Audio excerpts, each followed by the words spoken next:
നമസ്കാരം മക്കളെ, നമുക്ക് പഠിക്കാം. ഇന്ന് നമുക്ക് ഓയുടെ ചിഹ്നം വരുന്നതായ കുറച്ച് വാചകങ്ങൾ പഠിക്കാം. ആദ്യം പഠിക്കുന്ന വാചകം ഏത് തൊഴിൽ അറിയാം. ഏത് തൊഴിൽ അറിയാം. ഏത് തൊഴിൽ അറിയാം. അടുത്ത വാചകം ഒരു പൊട്ട് തൊട്ടു. ഒരു പൊട്ട് തൊട്ടു. ഒരു പൊട്ട് തൊട്ടു. അടുത്ത വാചകം ഋതു തകൃതിയായി. തകൃതിയായി കൊട്ടി. കൊട്ടി. ഋതു തകൃതിയായി കൊട്ടി.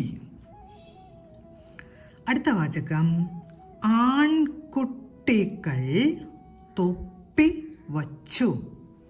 ആൺകുട്ടികൾ തൊപ്പി വച്ചു. ആൺകുട്ടികൾ തൊപ്പി വച്ചു. അടുത്ത വാചകം കൊടി ഉയർത്തിയാണ് കെട്ടിയത്. കെട്ടിയത്. കൊടി ഉയർത്തിയാണ് കെട്ടിയത്. കൊടി ഉയർത്തിയാണ് കെട്ടിയത്. അടുത്ത വാചകം തൊട്ടടുത്താണ്. തൊട്ടടുത്താണ് സ്കൂൾ. തൊട്ടടുത്താണ് സ്കൂൾ. തൊട്ടടുത്താണ് സ്കൂൾ. അടുത്ത വാചകം ഐസ്.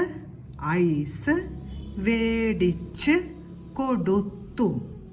ഐസ് വേടിച്ച് കൊടുത്തു. ഐസ് വേടിച്ച് കൊടുത്തു.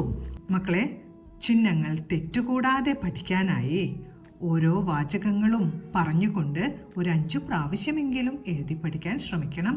അടുത്ത ക്ലാസ്സിൽ കാണാം. നമസ്കാരം.